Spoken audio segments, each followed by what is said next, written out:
¿Cómo están? Muy buenas noches. Bienvenidos, bienvenidas a Desiguales, noche de miércoles en la televisión pública. Seguimos con estos horarios especiales, así que hoy estamos hasta las 9:30 de la noche. Después ya te contamos todo lo que viene porque hay programación especial en este día en la televisión pública. Pero claro, iba a decir horas, pero a Caruso le molesta eso porque horas es un montón.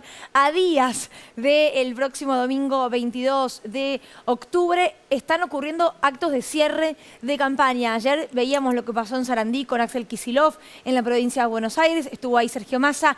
Hace minutos terminó el acto de Leandro Santoro. También estuvo ahí Sergio Massa. Y vamos a compartir parte de lo que dijo justamente el cierre de campaña de la ciudad de Buenos Aires. Milei diciendo, a mí la gobernabilidad me la va a dar Macri. Y Jorge Macri diciendo, cuando se vayan los radicales voy a reemplazarlos por los libertarios. Estamos frente a un nuevo bloque de poder que tiene una concepción elitista de la democracia, que utiliza la crueldad para movilizar a la gente, que rompe con el pacto social de la democracia recuperada y que no solamente milita el egoísmo, sino que incluso milita el odio. Bien, allí lo escuchamos a Leandro Santoro en el Luna Park. En minutos nada más, Javier Milei cierra su campaña en el Movistar Arena. Allí en Villa Crespo vamos a tener seguramente algunos tramos de lo que efectivamente diga el candidato a presidente.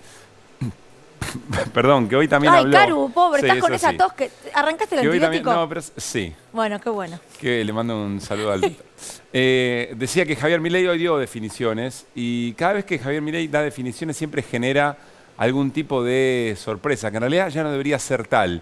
Y cada vez se acerca más a todo lo emblemático y simbólico de la década del 90. En este caso se metió con el tema ferrocarriles y el rol del Estado. Escuchémoslo. ¿Los trenes que son del Estado? Mirá, no podemos seguir con estos niveles de déficit. Es decir, no podés tener estos niveles de déficit.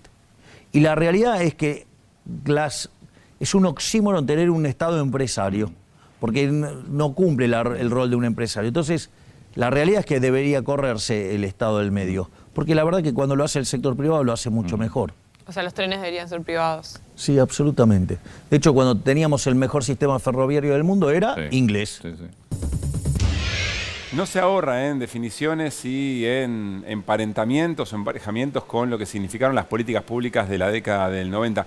En el caso de los ferrocarriles es muy concreto. Vuelve a hablar Javier Milei de lo rentable. Ahora, el rol social que cumple los ferrocarriles está ampliamente demostrado. Lo que significó aquella tremenda frase ramal que para, ramal que cierra, lo que significó para una enorme cantidad de poblaciones, lo que significó, entendido como las venas, si ustedes quieren, de un desarrollo económico de un país para el transporte de cargas. Bueno, todo eso estuvo recontra chequeado, como se suele decir ahora, y muy vivido además en la piel y en el cuerpo de trabajadores y trabajadoras y el propio desarrollo argentino.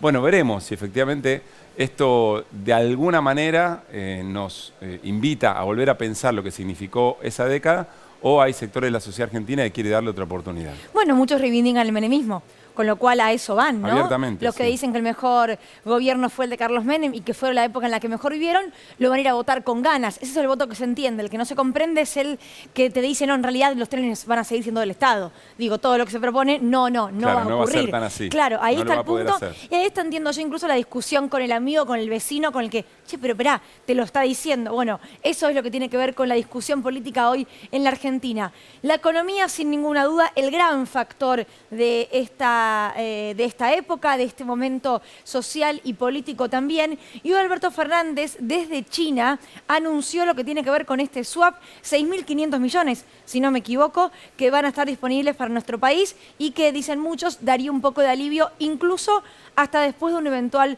balotaje. ¿Qué dijo Alberto Fernández, el presidente? Lo escuchamos.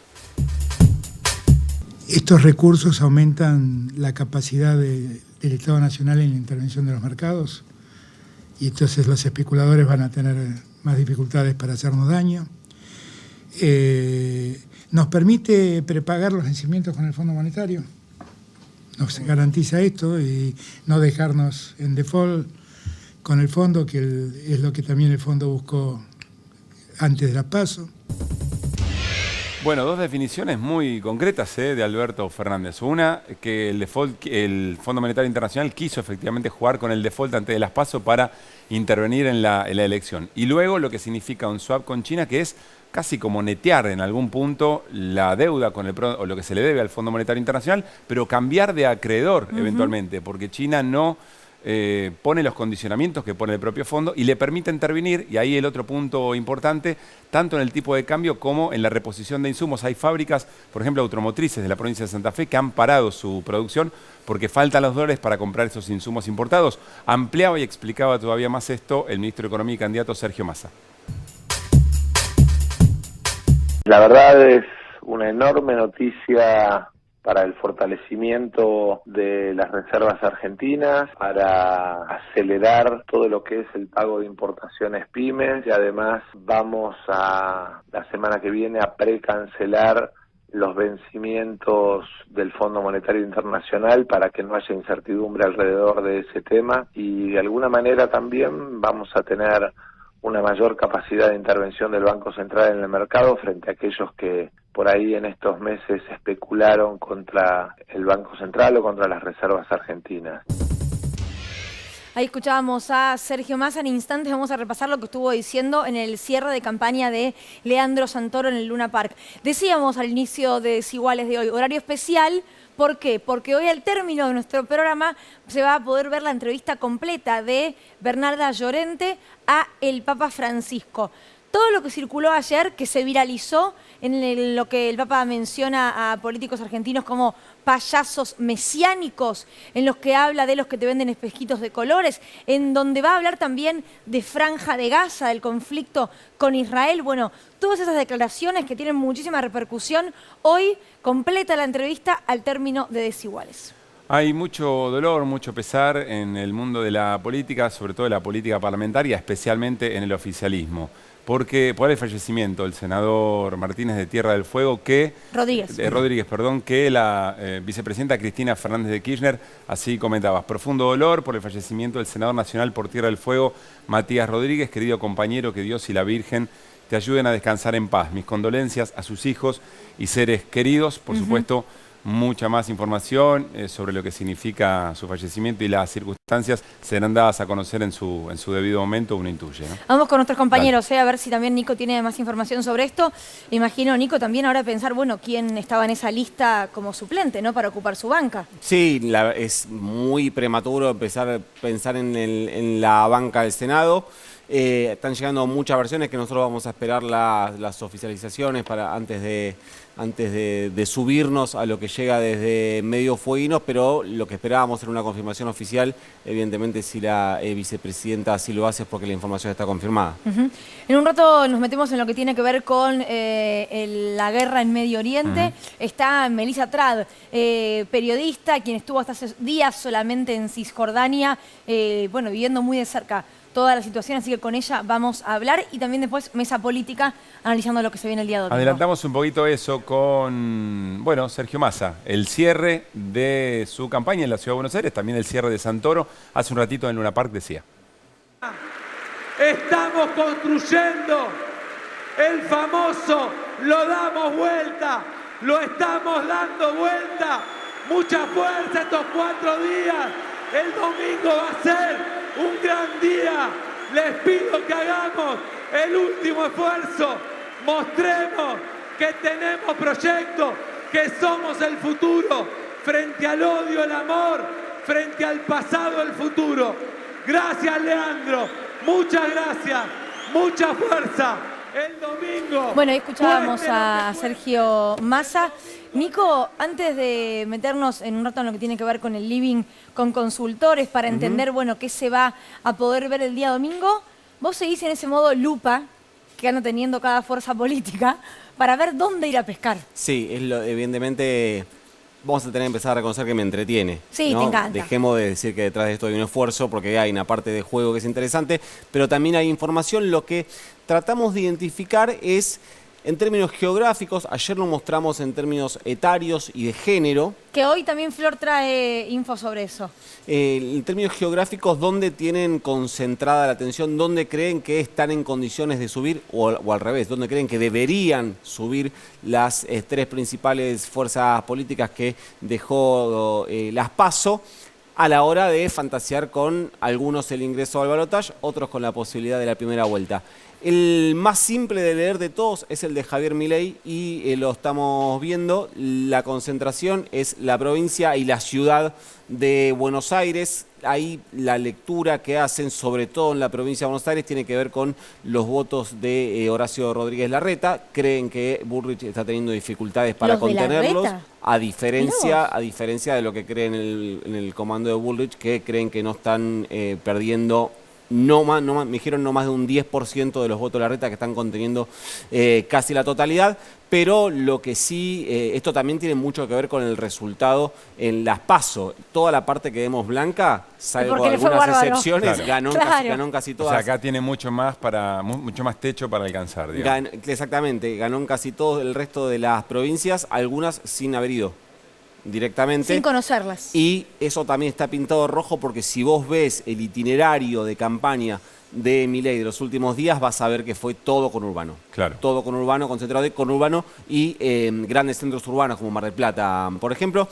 Si quieren vemos el de Massa, que el de Massa el trabajo lo hizo el propio candidato a presidente de Unión por la Patria, porque ayer, cuando él arranca su discurso en Sarandí, dice los votos van a llegar desde el Norte Grande, que es lo que hemos pintado de rojo, desde la Patagonia, que también la hemos pintado de rojo, y desde acá, dijo, estando en Avellaneda, hablando puntualmente del conurbano, nosotros lo extendemos a toda la provincia de Buenos Aires. Evidentemente la expectativa en la algo zona que me llama la núcleo atención de este mapa, y no porque lo haya hecho Nico. ¿Se acuerdan que antes veíamos un mapa bastante parecido, pero con colores azul y amarillo, digamos, ¿no?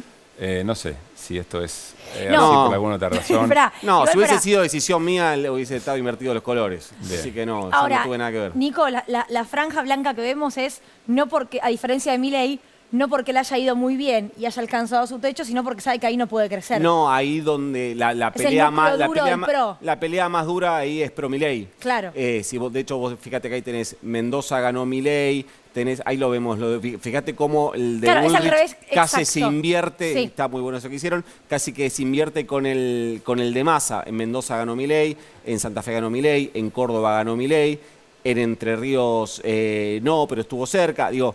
Esa zona es la que, lógicamente, es donde quiere disputar Patricia Bullrich, que si quieren ahí lo vemos, y esto también tiene mucho que ver con el tramo final de su campaña. Recuerden, solo en las últimas 48 horas estuvo en San Juan, en San Luis, en Mendoza, en Venado Tuerto, provincia de Santa Fe, y en Río Cuarto, provincia de Córdoba, y concluye en el conurbano. Casi que también me la dejó muy fácil a la hora de pintar el mapa, porque ahí estaba viendo algunos números respecto a lo que había pasado en 2019.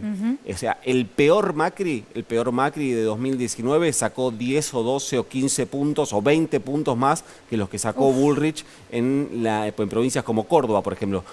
Escenarios completamente distintos. Claro. En Córdoba con doble incidencias distintas, no solo la aparición de Milei, sino, por ejemplo, la de Juan Schiaretti. Y pasa lo mismo cuando vos vas a la provincia de Buenos Aires y comparás algunos distritos del peronismo respecto a 2019. Y si vas al Norte Grande, el peronismo perdió respecto, yo lo comparé con las generales de 2019, porque el escenario que se nos viene inmediatamente es el de las generales. Hay provincias que están hablando de 20, 30 puntos menos que lo que sacó en 2019. Eso es lo que tiene dice, mucho para crecer, claro, si es que tiene la posibilidad de hacerlo. Eso es lo que dice Miguel Ángel Pichetto. ¿Vos te crees que efectivamente en Tucumán va a perder el peronismo? Hablando y haciendo referencia también al trabajo territorial, aquello que Massa contó aquí en Desiguales a Luli respecto de se hicieron... Pónganse las pilas, digamos, y el trabajo que se hizo posteriormente. Lo escuchaba recién a Massa en el Luna Park, hablando bastante sobre el tema vivienda y alquileres, evidentemente ajustando también discursos respecto de quién está escuchando. Claro. Pero mira, Tucumán 58% en 2019, 32% en 2023. Sí. Catamarca 61, ahora 40, Salta 49, ahora 24. Estamos hablando de diferencias abismales respecto a lo que pasó. Todas provincias en las que ganó Javier Milei, excepto Catamarca. Gracias, Nico. Ya volvemos y además con Flor, con lo determinante que puede ser el voto de las mujeres en esta elección del próximo domingo. ¿Vamos al living? Dale, vamos. Nos está esperando Melissa Trat, licenciada en comunicación, hace muy poquito vuelta desde Cisjordania. ¿Cómo estás, Melissa? ¿Cómo te va, Melissa? Yo hablé con ella por Zoom, ¿hará cuánto? ¿Una semana más o menos que estabas todavía allá? Sí, yo no los veía por Zoom, viste Claro. que cuando estás en la Claro. tele así, ves Era una yo, pantalla era negra, yo. eras vos. Una de las que te llamó desde Buenos Aires era Qué yo, lindo saberlo. pero todavía estabas en Cisjordania en ese momento. Sí, estaba todavía en Cisjordania, yo llegué en el primer vuelo de repatriación que hizo la Argentina. ¿Cómo te anotaste? ¿Cómo fue todo ese periplo para poder subirte a ese avión? Bueno, mi caso era muy particular porque yo era la única que estaba en Palestina. En general se estaba, digamos, repatriando a las personas que estaban en Israel. En mi caso, entonces, fue mucho más complejo. Yo estaba trabajando como periodista, como corresponsal desde ahí. Y el tema es que cuando empieza a transcurrir, digamos, algunos días después del ataque de Hamás a Israel, en determinado momento Israel cierra todos los pasos de Cisjordania. Por lo tanto, yo estaba efectivamente encerrada Aislada. en Palestina, aislada. Mi visa, además, expiraba hoy, así que yo tenía que salir de ahí. Y me contacté tanto con la Oficina de Representación Argentina en Palestina como con la Embajada Argentina en Israel. Y básicamente organizaron toda una logística para sacarme en un auto diplomático desde Palestina. Yo no podía pasar por los cruces normales que tomaba en otros momentos. Palestina no tiene aeropuerto, o sea, hay que llegar a Israel, al aeropuerto de Ben Gurión en Tel Aviv. Y bueno, coordinamos eso y después mi viaje un poco siguió como el del resto de los argentinos en el Hércules y Aerolíneas Argentinas. Y ahí quiero destacar que más allá de digamos, mi contacto y de cómo empezó esto, la verdad que hay toda una logística tremenda para sacarme a mí, para repatriar a todos los argentinos. Pero también me parece importante destacar la calidad humana de toda la representación argentina en la Oficina de Representación en Palestina, la Embajada en Israel, el personal de defensa del Hércules también. Ha sido, estaban sacando gente de una zona de guerra. Claro. Como periodistas estamos mucho más preparados para vivir una cosa así. Pero yo viajé con menores en el Hércules, digamos. ¿Y Claro. qué decían los chicos? Y estaban un poco asustados porque, viste que el Hércules no se ve como un avión normal. No, estás ahí No tiene sentadito asiento, como en el piso, Sentado digamos. Claro. atrás. Y tenían miedo por el ruido, tenían miedo a ver si se movía mucho. Y la verdad que el personal de defensa, subiéndonos aparte estábamos subiendo a mitad de la noche, digamos. Entonces Wow. era toda una escena un poco compleja en un lugar donde, hay cohetes y demás. Así que nada, los chicos estaban como en esa, pero la verdad que el personal de defensa desde el principio como que entendió esa situación. Claro. Y a los chicos les decía, bueno, si hace mucho ruido, pueden usar algunos tapones en los oídos, les daba recomendaciones. Tratando de anticipar qué podía pasar para Sí, que no... sí, me pareció súper humano. Además de, algo histórico también, volar en el Hércules Claro. que estuvo en Claro. Malvinas, ¿no? Melissa, ¿cómo estás observando el devenir del conflicto desde que comenzó? Ay, bueno, complejo. Creo que lo vemos con ojos de preocupación. A mí, de hecho, fue una sensación muy encontrada. Cuando llegué a la Argentina había todo un operativo dispuesto para que los familiares pudiesen encontrarse con la gente que estaba siendo repatriada. Y eso era muy emotivo.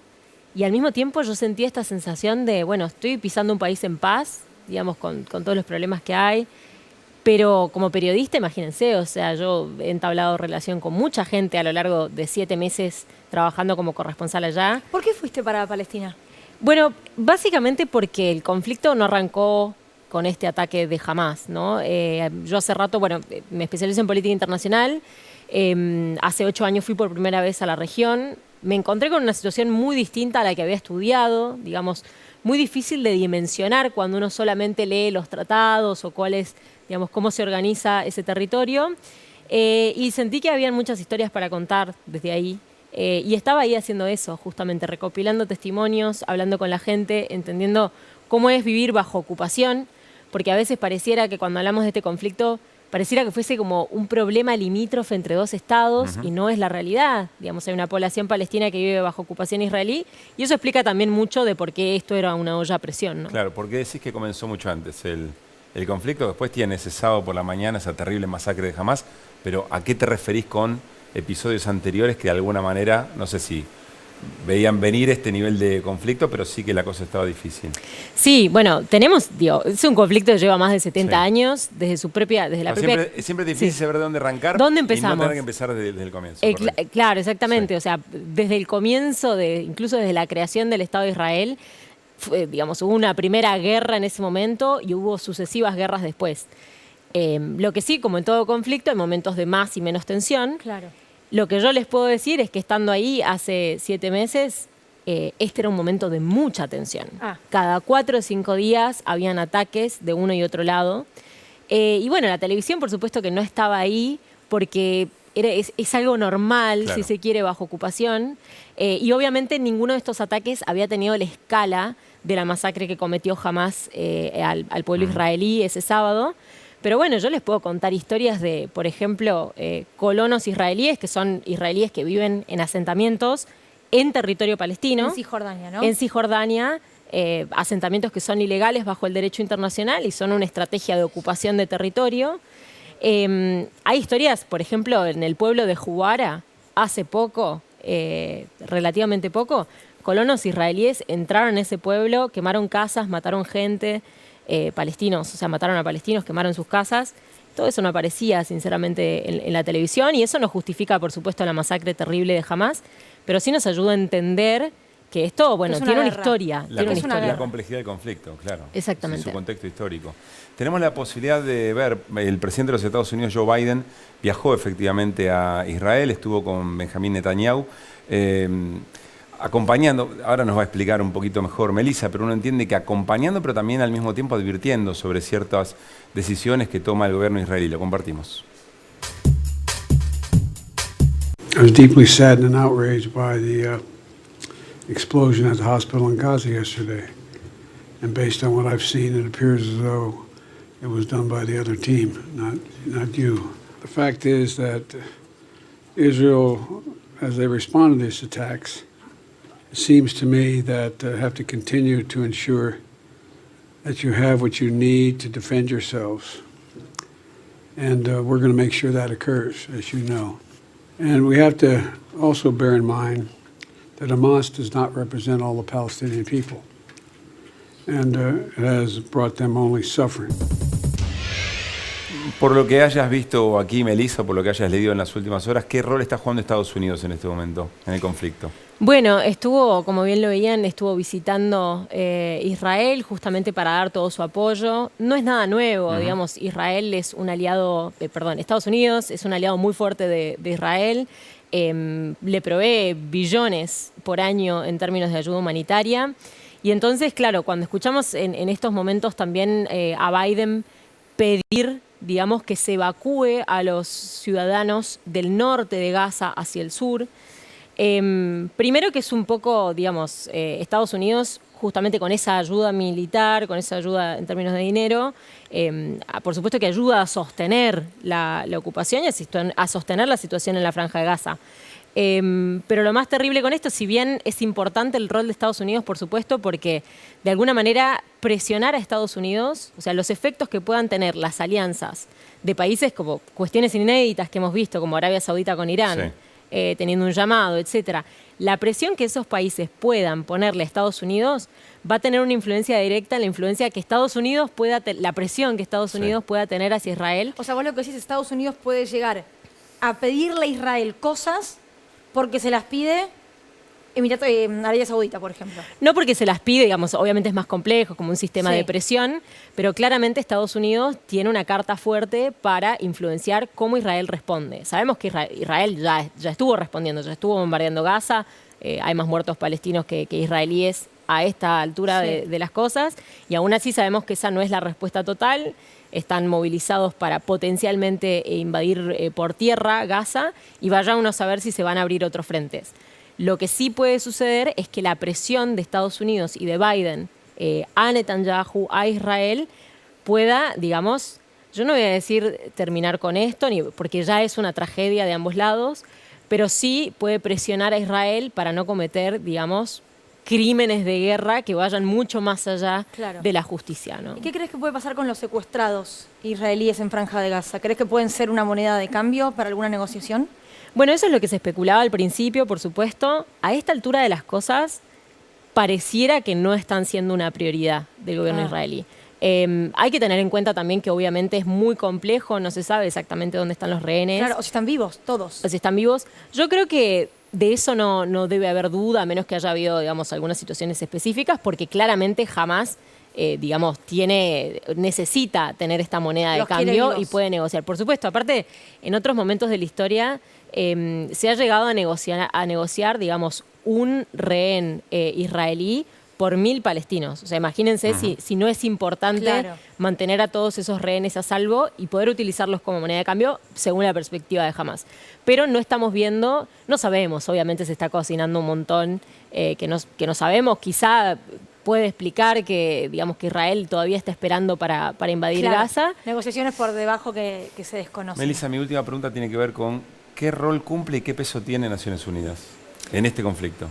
Bueno, lamentablemente, digamos, las Naciones Unidas han emitido desde hace muchísimo tiempo muchas resoluciones que hablan de distintas cosas. Hablan de que los asentamientos israelíes son ilegales, hablan de que Israel tiene que devolver territorio que ocupó después de la guerra de 1967.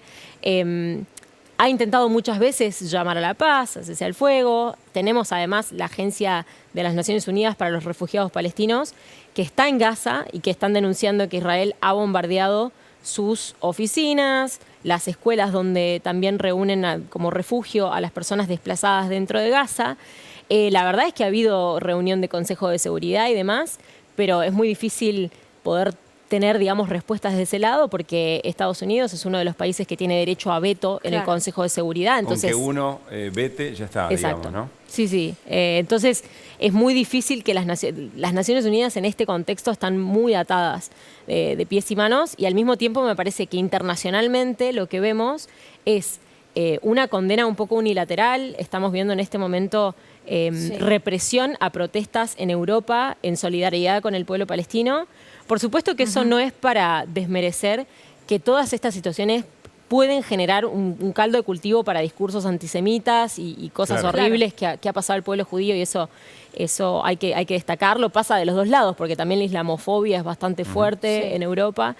Digo, todo es un caldo de cultivo para mucho odio, mucha tragedia. Y bueno, todos los intentos de paz que siempre estuvieron de los dos lados. Yo, 3 días antes de que sucediera este ataque, estuve en un encuentro en Jerusalén entre mujeres israelíes y mujeres palestinas. Mirá. Es el llamado de las madres, porque eran mujeres que se reúnen para decir, más allá de la ideología, más allá de cómo hay que resolver esto, dejen de matar a nuestros hijos. No las escucharon, lamentablemente. No las escucharon y ojalá haya espacio para que se las escuche. Ojalá. Melissa, gracias por haber venido, de verdad. Muchas gracias.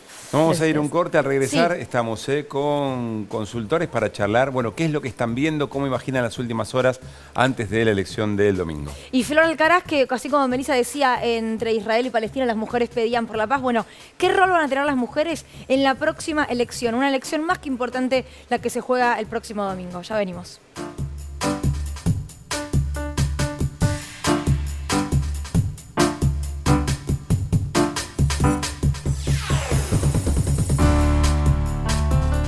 Amamos hacer televisión pública.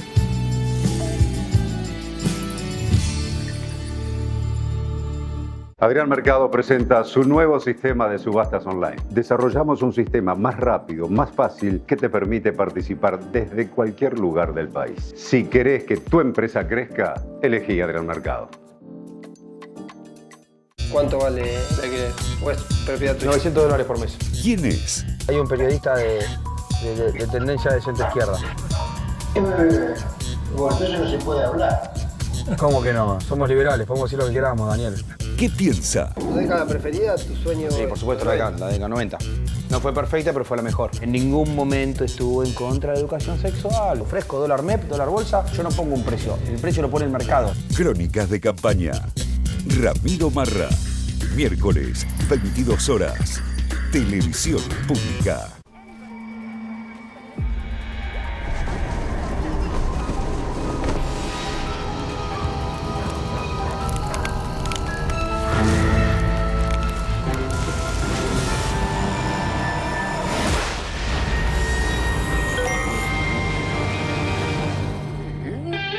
Con modo discreto Mira tu home banking sin miedo desde la app de BBVA. Tus datos se ocultan cuando tienes a alguien detrás tuyo. Qué lindo cuando la ves. BBVA, creando oportunidades. Tu voto vale, y vale mucho, para que hagamos de la Argentina un país normal, que sea gobernado con experiencia, con capacidad, cuidando el interior productivo y con una mirada federal en serio. Acompáñame con tu voto en octubre. Juan Schiaretti, presidente. Florencio Randazzo, vicepresidente. El voto que vale para ser un país normal. Hacemos por nuestro país. Lista 133. ¿El teléfono no vas a contestar? Será el destino que me llama.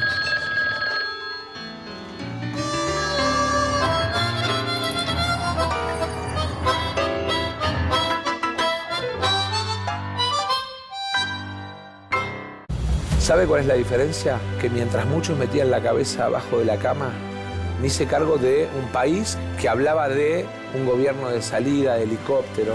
Defendemos la escuela pública cuando tenemos buenas escuelas, pero los docentes adentro del aula. Desde el 10 de diciembre el presidente soy yo. Entonces el desarrollo de la política exterior, de la política de seguridad, la defino yo. Y los cambios que tenga que hacer, los voy a hacer. Tenemos presidente. Tenemos presidente. Escucho. Tenemos presidente.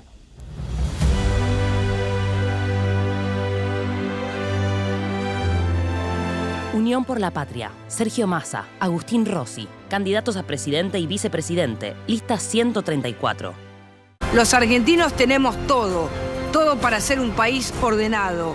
Es ahora y es para siempre. Cristian Ritondo, candidato a diputado nacional por la provincia de Buenos Aires. Juntos por el Cambio, lista 504.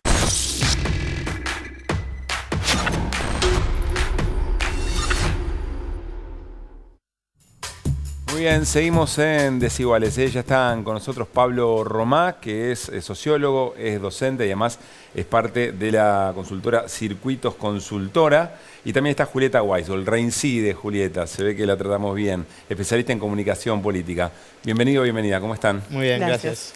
¿Cuánto voto hay en juego todavía de acá al domingo y qué tan determinante puede ser en la elección?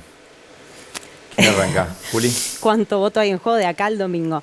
De acá al domingo, desde las PASO al domingo. De gente que no se haya definido ya, ¿no? La verdad es que el porcentaje de gente que se define a último momento existe, es un 10, 15%, depende de la encuesta además, pero hay gente que dice definirse a último momento, hay gente que dice eso. Hay que, obviamente, todo tomarlo en contexto. No sabemos, digamos, exactamente si es así o si es gente que simplemente va a ir a votar o no va a ir a votar finalmente, ¿no? O gente que está medio desmotivada y alejada y que no termina siendo llamada por ninguno de los candidatos. Claro, son dos universos, el que no fue y que puede ir ahora y el indeciso o indecisa. Exactamente, claro. Sí. Así que veremos. Estamos en realidad no es que en la última semana cambia mucho, te diría más bien que en la última semana las tendencias se mantienen, a menos que pase algo muy abrupto, ¿no? Como pasó antes de las PASO también, ¿no? Con el crimen de Morena, ¿o no? Sí, yo creo que es difícil también medir, digo, sobre todo con el trabajo de encuestas, porque el trabajo de encuestas, el que contesta es el más participativo. Creo que ahí hay un desfasaje un poco en la medición. Es difícil medirlo. Uno sabe que hay un montón de personas que no votaron en PASO, digamos, y que uno estima que probablemente voten en esta elección, porque en esta elección se definen cosas, es una elección muy importante. Ahora, después vos no sabés qué porcentaje del padrón va a ir a votar, digo, en relación a las PASO. Entonces ahí ya tenés una diferencia importante para poder calcular cuántos votos está en juego. Ahora, claro, yo creo que va a ser una elección donde sí haya mayor nivel de participación, o al menos es lo que espero, porque creo que es una elección muy importante para el país. Claro. Ahora, lo que pienso es, los mensajes entonces de cierre de campaña, los grandes actos, que los hacen todos los candidatos, ¿sirven de algo? ¿O es parte del folclore de, bueno, le doy un monito, le pongo, lo cierro con llave y lo entrego al universo?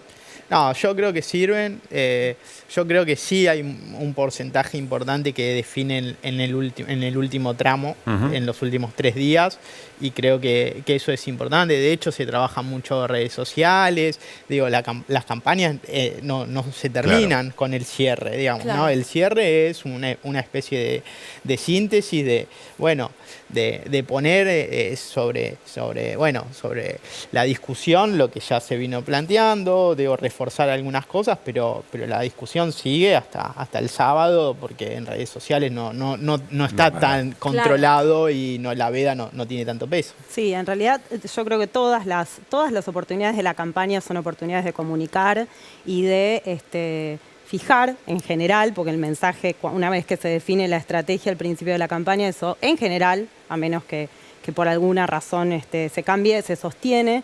Y cada una de las oportunidades, lo mismo que hablábamos de los debates el otro día, ¿no? O sea, no se puede esperar grandes cosas en sí mismas de cada uno de los eventos, pero sí son eventos fundamentales, pues son oportunidades en las que se fija particularmente la atención de la gente, ¿no?, en la campaña. Claro. El cierre es uno, las aperturas de campaña son otras, algunas activaciones especiales de las redes sociales también, los debates también, ¿no? Hay como distintas oportunidades la última semana, como decía, ¿no? Se piensa en redes sociales específicamente qué es lo que va a pasar y bueno, se planifica toda la campaña, pero digo, hay hitos en cada campaña. Me quedo con algo que decía Julieta recién, que era interesante respecto a que la última semana tiende a consolidarse, porque yo pensaba, si hay un universo de personas que define su voto en los últimos 2-3 días, es un universo de personas que ya atravesó ese momento hace 2 meses.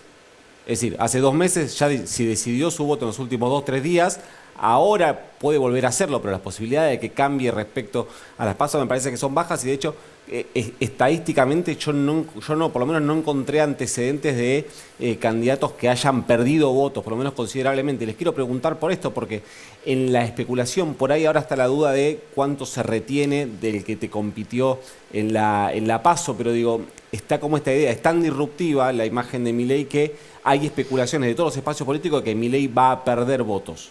O podría perder votos por una cuestión de esto, ¿no? por el tipo de candidato. No, respecto a aquellos que definen los últimos días, fundamentalmente son aquellos que eligieron un candidato que no superó las PASO. Digo, después cuando vos mirás... Por eso, perdón, Pablo, te interrumpa, por eso en términos de cantidad de personas termina siendo marginal, porque ¿cuántos son? 4 o 5 puntos. Bueno, vos ahí, depende, digo, a nivel presidencial puede ser, digamos, pero después vos tenés a nivel local, a nivel provincial, digo, ahí también hay otro universo que a veces es difícil, digamos, ¿no? Porque a vos capaz que te gusta un dirigente local, un dirigente provincial y no te gusta tanto el presidencial, entonces no es tan lineal muchas veces. Yo creo que ahí, bueno, los 3 principales retienen bastante, al menos lo que yo vengo viendo. Massa viene reteniendo arriba del 95%, Bullrich retiene de lo propio casi todo. Lo de Larreta está un poquito más dividido, no está tan claro que va todo a Patricia Bullrich. Ahí se va mucho a no sé todavía. Claro, no lo tengo definido. No lo tengo definido, que es un poco esto que estamos hablando. Y después creo que Milei retiene un poco menos, digamos, de lo que viene reteniendo Massa y Patricia Bullrich. De su propio voto. De su propio voto de paso. De su propio voto de paso. ¿Por qué crees, Pablo?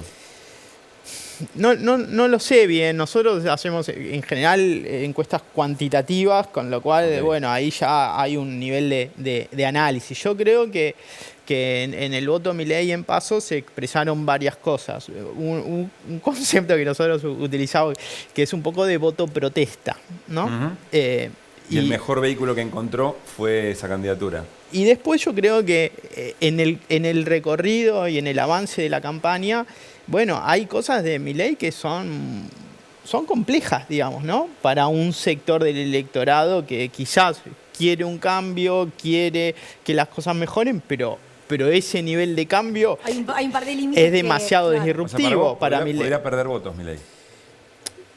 ¿Y por qué crees, Pablo? de los que obtuvo en las PASO, pero bueno, si va más gente a votar, eso se compensa. Claro, no sé, o sea, es difícil hacer sacar esa conclusión. Yo digo, ahora, cuando uno mira lo que retiene un poco menos que Sergio Massa y que Patricia Bullrich. Claro. Ahora, puede ser que haya otro sector que lo compense o capaz que le haga sacar algún voto más. Yo agrego algo. Hay que ver también qué pasa con el voto de Larreta, lo que decía, porque paradójicamente, ¿no? El voto de Larreta, que podría ser un voto, uno podría decir dentro de Juntos, moderado, es un voto que, según la encuesta que veo yo, es un voto que en parte se traslada a Milei, ¿no? Hay un porcentaje, que no es un porcentaje muy grande, más o menos como dijo Pablo, un 60%, entre un 60 y un 70, depende de la encuesta, lo tiene asegurado Bullrich, pero hay un porcentaje de entre un 15 y un 20% que podría llegar a migrar a Milei. ¿Y esto por qué sería si efectivamente pasara?